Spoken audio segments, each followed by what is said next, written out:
제자들이 떡 가져오기를 잊었음에 배에 떡 한 개밖에 그들에게 없더라.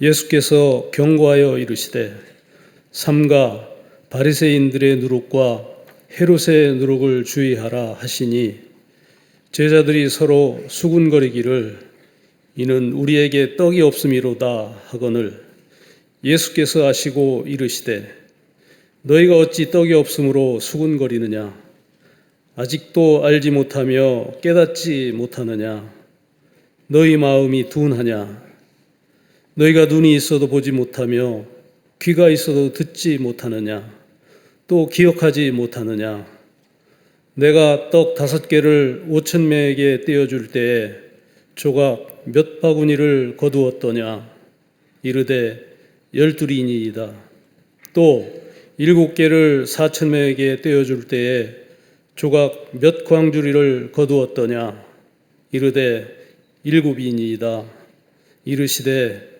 아직도 깨닫지 못하느냐 하시니라. 아멘.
갈릴리 성가대와 퀘스트로와의 귀한 찬양에 감사합니다. 맞습니다.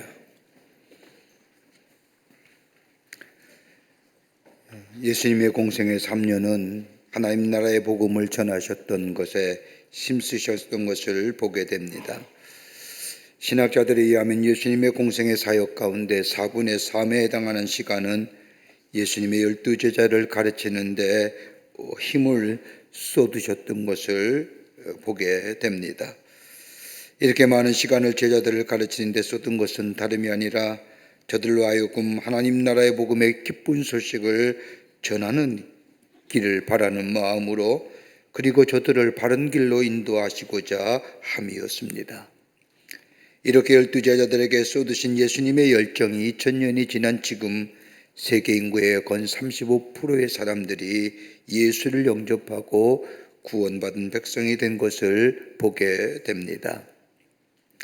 오늘 본문의 말씀은 우리가 잘 알고 있는 말씀의 내용입니다. 예수님께서 보리떡 5개와 물고기 2마리로 5,000명을 먹이십니다. 광야에서 천국의 복음을 전하시는데 사람들이 성경에는 5,000명 정도 모였다고 하는데 아마 많은 무리가 모였습니다. 저들의 갈급한 심령에 하나님 나라의 복음을 전하시는 예수님의 말씀이 시간 가는 줄 모릅니다. 말씀을 마쳤을 때에 사람들을 집에 보냈을 수 있음에도 예수님은 저들을 긍휼히 여기시고 저들에게 먹을 것을 주라고 말씀하십니다. 마태복음이나 오늘 우리가 읽은 마가복음에서는 요한복음의 말씀과 좀 다른 기사가 나오지만, 마태복음이나 마가복음에서는 떡 7개와 생선을 가지고 4,000명을 먹이시고 7강주리가 남았다고 기록하고 있지만, 요한복음에서는 보리떡 5개와 물고기 2마리를 하여 축복하신 후에 5,000명을 먹이시고 12강주리가 남았다고 기록하고 있습니다. 오늘 말씀은 이런 놀라운 일을 경험한 제자들이 예수님과 함께 디베라 바닷가를 건너가시는데 마침 식사 시간이 되었습니다. 그때 배 안에는 떡 1개밖에 없었습니다.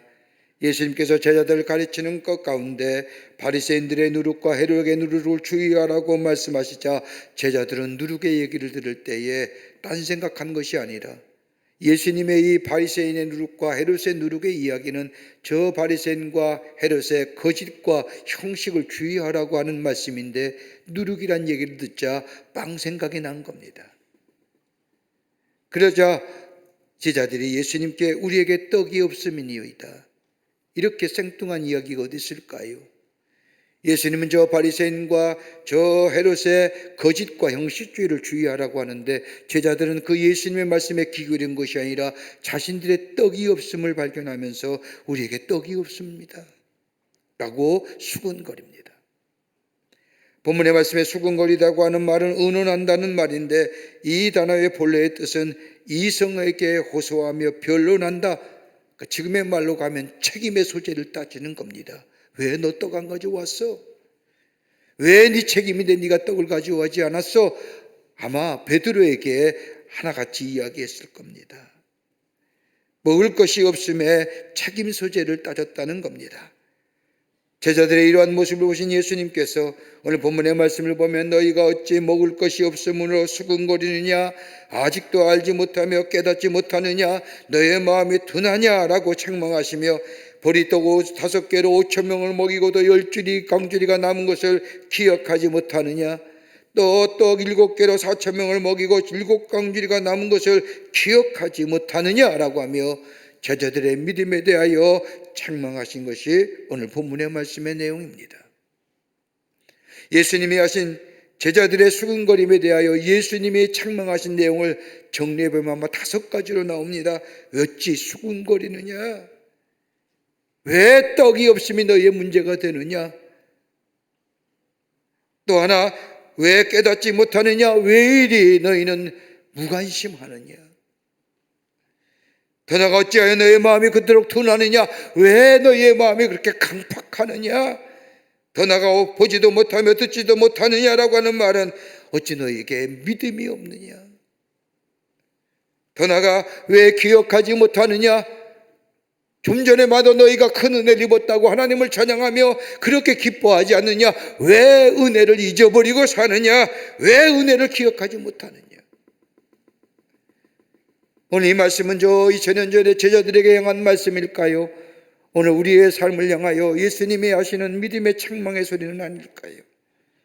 마치 예수님과 제자들이 디베랴 바닷가를 건너가듯이 우리의 삶이, 우리의 여정이 저 배를 타고 바다를 건너갔던 항해의 여정에 우리의 삶 속에 당하는 수많은 문제와 수많은 어려움들, 좀 전에 저 광야에서 오병이의 기적을 경험했음에도 불구하고 내 삶 속에 떡이 없음에, 내 삶 속에 하나님을 향한 믿음의 모습이 적음에, 주의 은혜가 내게 있음에도 불구하고 내 안에 감사와 감격이 사라지고 무기력한 인생을 살아가는 우리들에게 오늘 예수님은 왜 수군거리느냐? 왜 문제가 되느냐? 왜 먹을 것이 없음에 너의 문제가 되느냐? 더 나아가 왜 깨닫지 못하느냐? 왜 이리 무관심이냐? 왜 이리 마음이 강팍하냐? 왜 이리 믿음이 없느냐? 왜 믿음에 기억하지 못하고 살아가느냐? 오늘 우리를 향한 믿음의 새로운 재발견에 관한 예수님의 말씀이 아닐까요? 오늘 이렇게 제자를 향하여 믿음 없음에 대하여 책망하신 예수님, 이 말씀의 의미가 어떤 것일까요? 어떻게 새로운 믿음으로 회복하여 하나님이 주시는 축복과 더불어 매일매일 우리의 삶 속에 일하는 기적을 경험하며 사는 복된 인생의 삶을 살아갈 수 있는 비결이 어디 있을까요? 우리 함께 말씀을 나누며 오늘 말씀을 통하여 은혜 나누기를 원합니다. 첫째는 다름이 아니라 우리의 이기적인 욕망에서 벗어나라는 겁니다. 오늘 본문의 말씀을 보십시오. 디베랴 바닷가를 건너오기 전에 예수님께서 놀라운 이적을 행하십니다. 마가복음 6장의 말씀을 보면 보리떡 5개와 물고기 2마리로 5,000명을 먹이시고 12광주를 남기셨고, 마가복음 8장에 와서는 예수님은 떡 7개로 생선 2마리로 4,000명을 먹이고도 7광주리가 남았습니다. 하나님의 말씀을 전하시고 말씀이 끝나면 저 사람들을 보내줘도 될 터인데 예수님은 그렇게 하지 아니하시고 놀라운 이적을 통하여 저들을 먹이십니다. 단순히 떡을 가지고 사람들의 배고픔을 채워주는 것이 아니라 이 기적의 내용은 다름이 아니라 하나님의 돌보심과 긍휼하심이 나타난 것이고, 더 나아가 떡의 문제가 아니라 하나님의 말씀의 문제요, 더 나아가 예수님이 계신 곳에는 문제가 되는 것이 없다는 사실을 제자들에게, 저 사람들에게 보여주신 사건입니다. 떡의 문제가 아닙니다. 예수님이 계신 곳에는 문제가 될 것이 없다고 하는 사실, 임마누엘의 주님이 함께 하신 곳에는 걱정과 근심이 없다는 사실을 보여주는 장면이요, 기사입니다. 그런데 제자들 보십시오. 오늘 디베랴 바닷가를 건너가시는데 예수님이 바리새인의 저 누룩과 헤롯의 누룩을 대하여 이야기하며 조심하라고 하는데 제자들은 그 누룩의 이야기를 듣자 뭘 생각해요? 먹고 사는 문제죠. 저 신앙에 있어서의 형식과 거짓을 주의하라고 하는 예수님 말씀에 누룩이란 얘기를 듣자 그 누룩, 부풀게 하는 거짓스러운 형식적인 것을 조심하라고 하는 말씀에 제자들은 예수님의 말씀에 귀담아 듣는 것이 아니라 먹고 사는 문제, 하나님의 백성은 먹는 것으로 사는 것이 아니라 하나님의 말씀으로 살아야 하는데 저들은 떡의 문제를 가지고 말씀하신 줄 알고 자신들의 떡이 없음에 대하여 그 책임이 누구냐고 따지는 겁니다. 여러분, 마태복음 6장 25절의 말씀을 보면 내가 너희에게 이르노니 목숨을 위하여 무엇을 먹을까, 무엇을 마실까, 무엇을 몸을 위하여 무엇을 입을까 염려하지 말라. 이는 다 이방인이 구하는 것이니라. 목숨이 은습보다 중하지 아니하며 몸이 의복보다 중하지 아니하느냐. 본질이 뭐냐는 겁니다. 하나님의 백성은 하나님의 말씀으로 살아야 되는 건데 하나님의 백성이 먹을 것 가지고 염려하는 것이 아닌데, 그러기에 예수님은 오병이의 기적을 통하여 저 보리떡 7개와 생선 2마리로 4,000명을 먹이시고 이적을 행하셨는데 제자들은 그것을 깨닫지 못한 거예요. 여러분, 시편 49편 20절의 말씀을 보면 존귀 하나 깨닫지 못하는 사람은 멸망하는 짐승과 같다고 하는 말씀처럼 여러분, 사람의 깨달음이 없으면 사람이 아니라 짐승이라는 겁니다.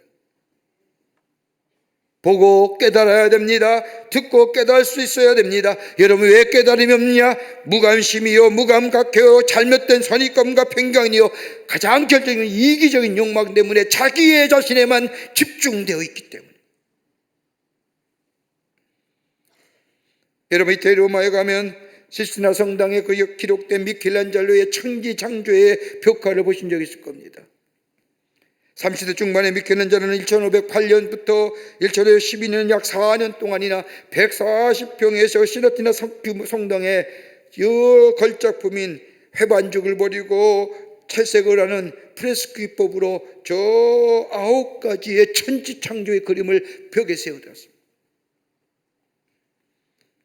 그 가운데 네 번째 프레스코 화가인 아담의 창조를 보면, 이 그림 여러분도 잘 아실 것이지만 하나님이 뻗으시는 팔이 아담의 팔로 향하는데 아담의 팔과 하나님의 팔이 불과 몇 센치 차이입니다.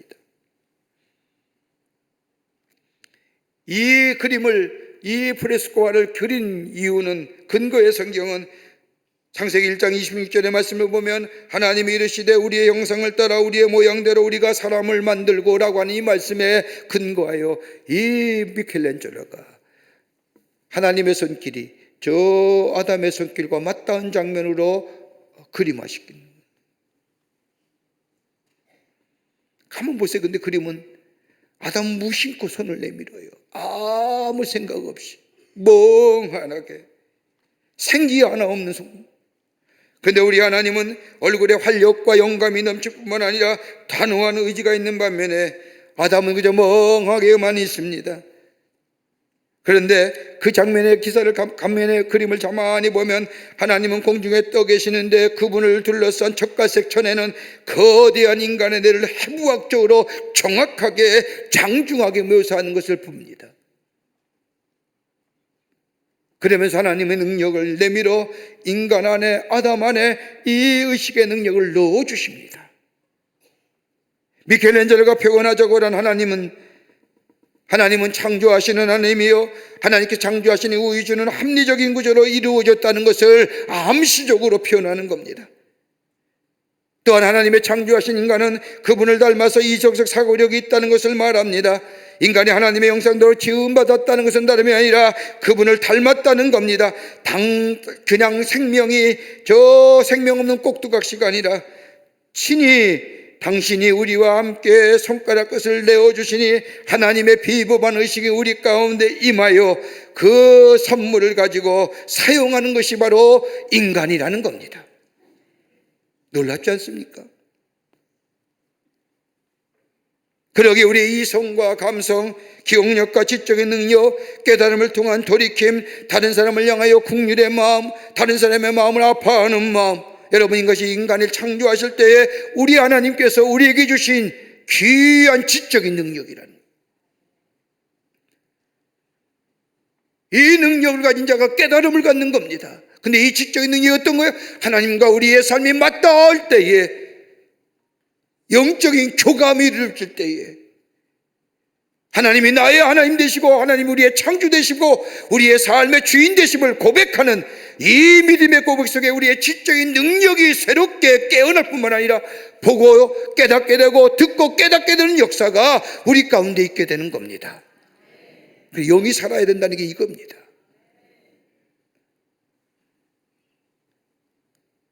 영이 죽으니 관심이 없는 거예요. 영이 죽으니 무각한 건 거예요. 여러분, 예배 드릴 때도 마찬가지입니다. 하나님에 대한 뜨거운 관심이 있다고 한다면 예배 그 자체가 내가 감격이 됩니다. 말씀을 들을 때에 그 말씀이 내게 은혜가 됩니다. 예배의 자리에 올 때마다 내가 기대치가 있습니다. 오늘 하나님이 나에게 뭐라고 말씀하신지 기도할 때 은혜가 됩니다. 찬송을 부를 때 그 찬송이 나의 신앙 고백이 됩니다. 말씀을 들을 때에 그 말씀을 나의 말씀으로 받아들입니다. 그러게 예배가 내 안에 기쁨과 감격의 시간과 장소가 되는 겁니다. 왜요? 영이 살아있기 때문에. 영이 죽으니 관심이 없는 겁니다. 무슨 일이 일어난지도 모릅니다. 깨닫지도 못합니다. 오늘 본문에 나오는 제자들 보십시오. 예수님의 책망받은 거 보십시오. 예수님이 하신 일에 무관심입니다. 지금 예수님이 어떠한 일을 하셨는지, 좀 전에 저 광야에서 무슨 일을 하셨는지, 그런데 제자들은 오직 관심은 뭐예요? 먹고 마시는 일, 어떻게 하면 높은 자리에 올라갈 것인가, 이기적인 욕망만 그의 마음에 가득 차게 될 때에, 하나님에 대한 관심이 없게 될 때에 너희가 어찌 그러느냐, 어찌 깨닫지 못하느냐 라고 얘기해요.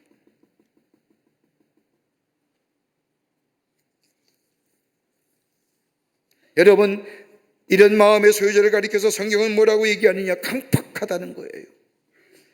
여러분, 에베소서 17절과 19절의 말씀을 보면 바울이 옛사람이 어떤 사람인가를 우리에게 말씀하시는데, 이방인이 그 마음에 허망한 것으로 행함같이 행하지 말라. 그의 청명이 어두워지고 그들 가운데 있는 무지함과 그들의 마음이 굳어짐으로 말미암아 하나님의 생명이 떠났음이니라. 여러분, 마음이 여기 굳어지면, 강팍해지면요, 그 심령이 뭐가 돼요?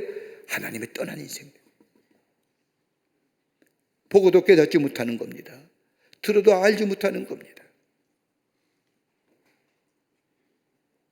하나님의 영이 그의 마음이 있을 때에, 보고 올 때에 깨닫게 되고 들을 때에 깨달아지고 우리의 마음의 변화를 받고 우리의 심령이 변화받는 새로운 존재로서의 새로운 미래를 열어가는 존재가 될 터인데, 마음이 강박한 건 뭐예요? 나 이기적인 욕망이 가득 차기 때문에.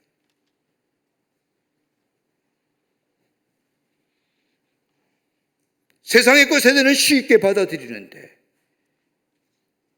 절대 진리가 되시는 하나님의 말씀에 대하여 이렇게 궁결없게 얘기하는, 받아들이지 않는 것도 뭐예요? 철저하게 내 이기적인 욕망에 의하여 살아가는 자, 이거 벗어버리라는 거예요. 하나님의 말씀에 열린 자리가 되라는 겁니다. 어떻게 해요? 하나님의 영이 내 안에 계시고 주의 말씀이 내 안에 있을 때에 내 영이 사는 자요, 내 영이 깨어있는 자요, 그럴 때에 볼 때에 깨닫게 되고 들을 때에 깨닫게 되는 역사, 거기에 새로운 존재로서의 새로운 삶의 여정이 시작이 됩니다. 지적인 능력이에요. 하나님 우리에게 주신 거예요. 두 번째는 받은 은혜를 기억하라는 겁니다. 은혜를 기억할 수 있어야 돼요. 오늘 여기 마가복음 8장 19절의 말씀을 보면, 떡이 하나밖에 없다고 서로 갑론을박하는 제자들 향하여 너희가 눈이 있어도 보지 못하고 귀가 있어도 듣지 못하느냐, 또 기억하지 못하느냐. 가만 보세요. 조금 전만 해도 예수님이 저 광야에서 보리떡 5개와 물고기 2마리로 5,000명을 먹이신 사건을 봤습니다. 여러분, 얼마나 감동스럽겠어요. 얼마나 놀라운 일이겠어요. 시간이 다 지나서 점심시간이 훅 지났을 때 예수님께서 저 사람들이 먹지 못함을 아시고 제자들을 불러서 말씀하지 않습니까? 너희가 먹을 것을 주라. 그랬더니 제자들이 뭐라고 얘기합니까? 아니, 여기서 어떻게 먹을 것을 구합니까? 이 많은 사람들을 먹이려면 300대라는 애들이 필요합니다. 어떻게 하면 좋습니까? 라고 할 때에 어린 소자가 가져온 저 보리떡 5개와 물고기 2마리를 가지고 예수님께서 축사하신 후에 제자들에게 나눠주게 하자 5,000명이 먹이시고 먹고 12광지가 남았습니다. 여러분, 얼마나 기적의 일입니까? 예수님이 함께 하시면 떡의 문제가 아니라는 겁니다. 그런데 제자들은 그것을 쉽게 잊어버렸습니다. 예수님 베푸신 은혜를 잊어버리고 말았습니다. 여러분, 은혜는 기억해야 되는 겁니다. 너무 쉽게 은혜를 잊어버리고 삽니다. 왜요?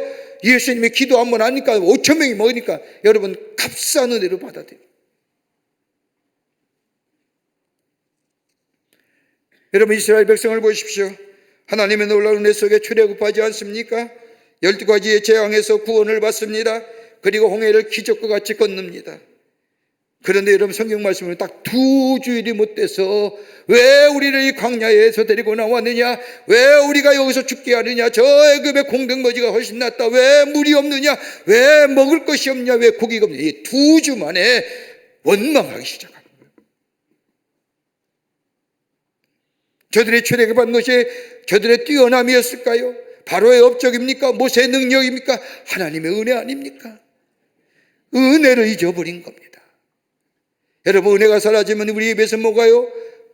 불평이 나오지요. 불만이 터져 나오지요. 하나님의 은혜가 내 안에 있으면 우리 안에 감사가 넘쳐납니다. 감격이 있게 됩니다. 그 감사와 감격이 우리의 삶의 생명의 에너지를 공급해 줍니다. 그리고 은혜가 있는 자에게 감사와 감격이 있고 감사와 감격이 있는 자에게 그 삶이 활력이 넘쳐난 인생으로 살아갑니다. 얼마 전에도 병원에 입원한 우리 환자를 제가 신방하고 왔는데, 저는 병원에 입원해 있는 교우들을 신방하고 올 때마다 제가 오히려 은혜를 받고 와요. 수술하고 입원했으니 얼마나 힘들까 하는 마음을 가지고 위로하는 마음으로 가주기 위해서, 기도드리기 위해서 가는데, 가게 되면 턱 붙잡고 하는 말씀들이 거진 같습니다. 목사님, 제가 여기 있어 보니 하나님의 은혜가 얼마나 귀한지요. 얼마나 은혜가 귀한지. 병원에 누워있으니 하나님의 은혜가 얼마나 귀한지를 알았습니다. 아내와 자녀들이 얼마나 소중한 것을 알았습니다. 하나님이신 이 건강이 얼마나 소중한지, 이 건강 하나님의 은혜에게 은혜로 주신 겁니다. 오히려 제가 기도하러 갔다가 은혜 받고 돌아오는 길이 많아요. 은혜 받는 자, 은혜를 기억하는 자, 감사가 있고 감격이 있습니다. 은혜가 없으니까 불평과 불만이. 어떤 사람이 기차 여행을 하면서 크게 성공한 부부와 함께 기차 여행을 하게 되었습니다. 여행자는 값비싼 옷에 보석을 얻은 그 부부와 마찬가지로 객석의 1등석을 타고 여행을 갔는데 객실이 아주 편안했습니다.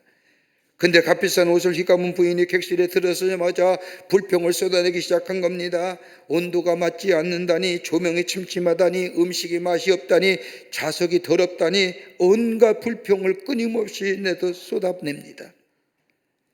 이러한 불평에 거세에 있던 다른 승객들도 기분이 썩 좋지 않는 겁니다. 기차를 타고 가는 동안에 여행자는 그 부인의 남편과 함께 대화를 나눌 수 있는 기회가 되었습니다. 여행자가 남편 되는 사람에게 무슨 사업을 하느냐고 묻자 그는 자동차 사업을 하는데 하나님의 복을 주신 덕분에 사업이 아주 잘 된다고 대답을 하는 겁니다. 그러면서 덧붙이기를 제 아내는 지금 제조업을 하고 있습니다 라고. 여행자는 묻지도 않았는데 남편이 우리 아내의 직업이 제조업입니다 라고 얘기하는 겁니다. 여행자는 가만히 생각해 보았습니다. 부인을 보니 품위도 있고 옷도 잘 차려입은데 왜 저렇게 불평을 쏟아낼 수 있을까? 그러면서 호기심이 생긴 여행자가 남편에게 묻습니다. 그러세요? 근데 부인은 무엇을 만드는 제조업에 종사합니까? 라고 물었더니 남편이 빙그레 웃으면서 제 아내는 불행을 만드는 제조업에 종사합니다. 불평하는 거예요. 어딜 가든 불평하거든요. 여러분, 너무 값비싼 은혜기에 쉽게 잊어버리는 건 아닌지요. 베푸시는 은혜에 대한 감사의 상실, 베푸시는 은혜에 대한 감사의 망각, 여기는 새로움의 역사가 없는 겁니다. 에레미야 33장 10절의 말씀을 보면 이스라엘 백성이 하나님을 향하여 찬양하는 기사가 나옵니다.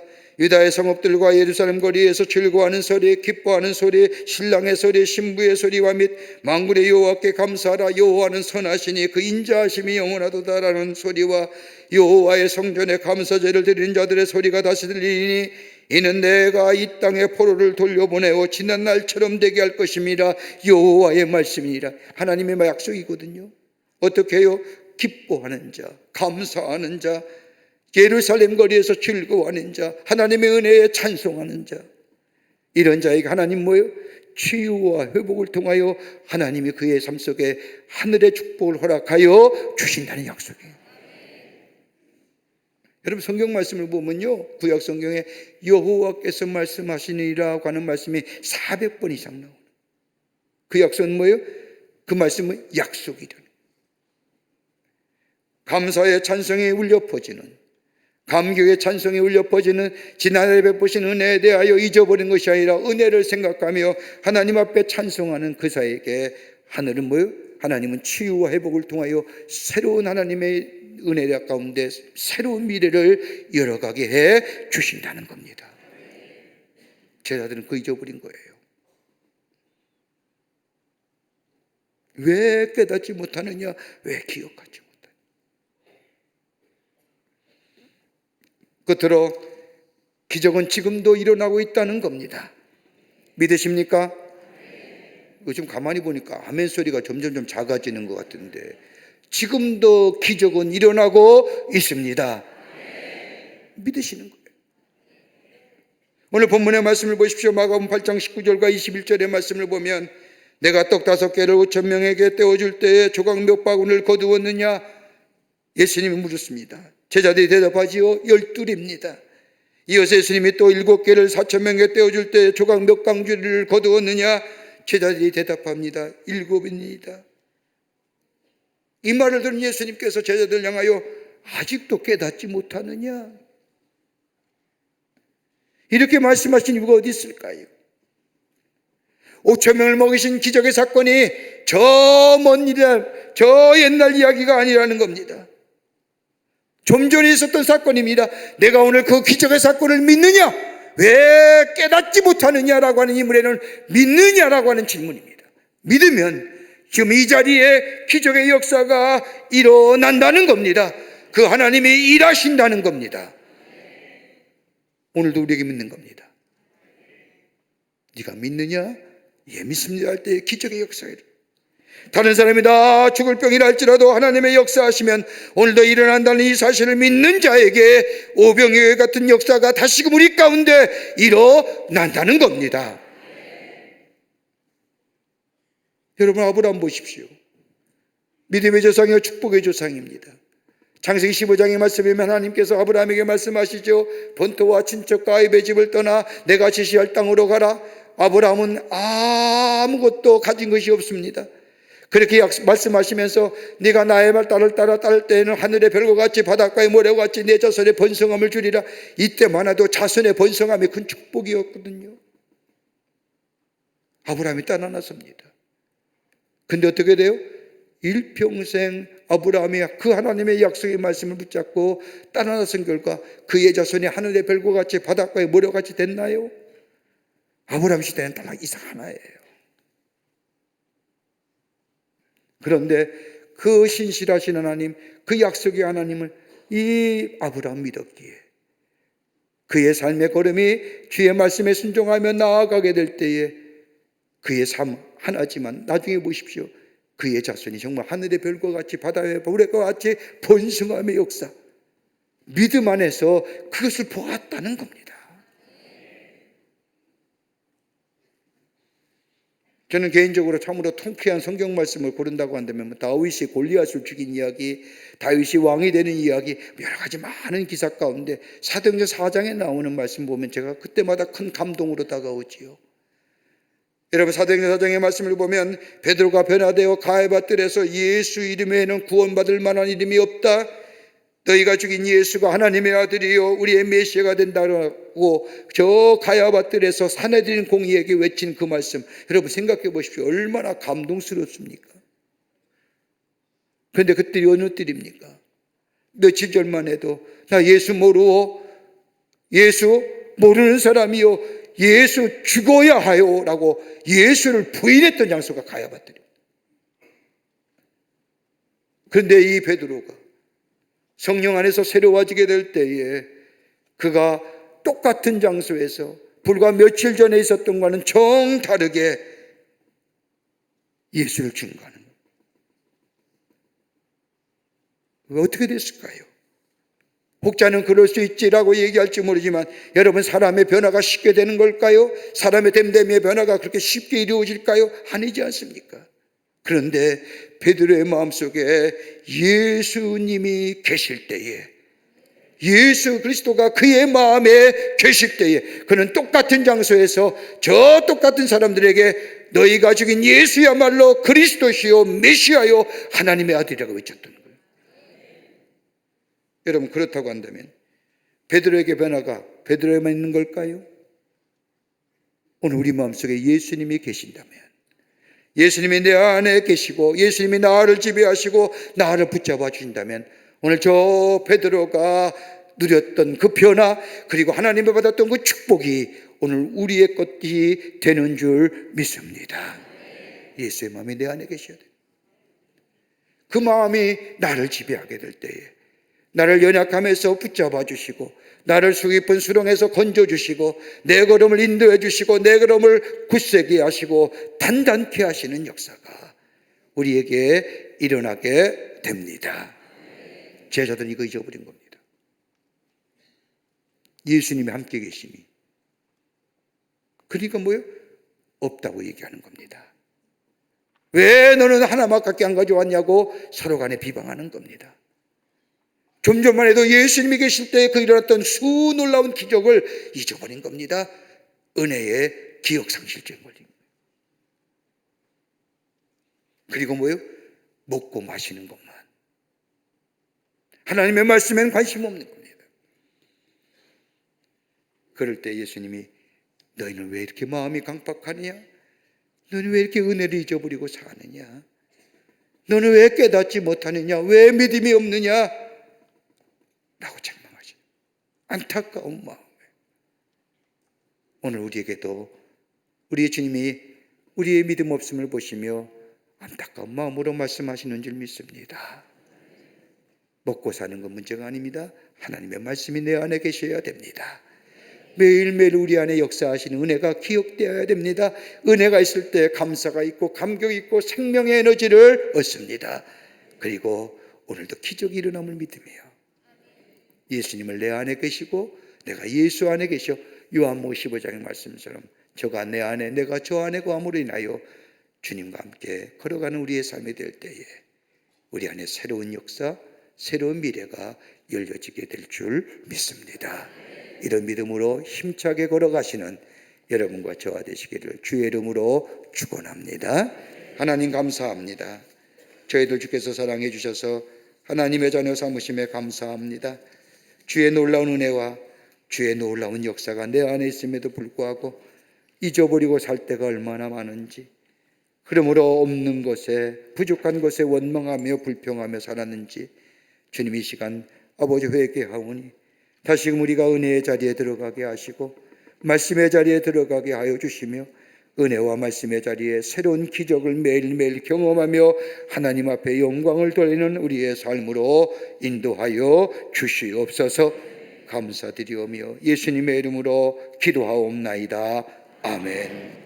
우리를 구원하시기 위해서 하늘 보좌를 버리시고 이 땅에 오셔 우리의 죄를 대신하여 십자가에 죽으심으로 우리에게 구원과 영생을 허락해 주신 우리 구주 예수 그리스도의 크신 은혜와 하나밖에 없는 아들을 우리에게 보내주셔서 저 십자가에 달려 죽게 하심으로 우리를 얼마나 사랑하여 주시는지 그 대속적 사랑을 보여주신 하나님 아버지의 놀라우신 사랑하심과 우리 안에 내재하시며 역사하시며 동행하시는 성령님의 놀라운 능력의 역사가 거룩한 주의 날 주의 전에 올라와 하나님 앞에 마음을 들여 예배하며 주신 말씀 마음에 새기고 내기적인 욕망을 내려놓고 말씀 안에 살며 은혜를 늘 기억하며 은혜 안에 거하며 오늘도 예수 안에 있을 때에 우리 안에 기적의 역사가 일어남을 믿으며 그 믿음 안에서 살겠다고 결단하고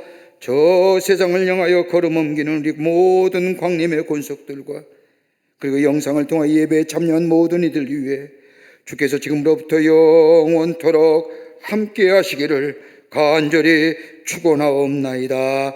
아멘. 주시나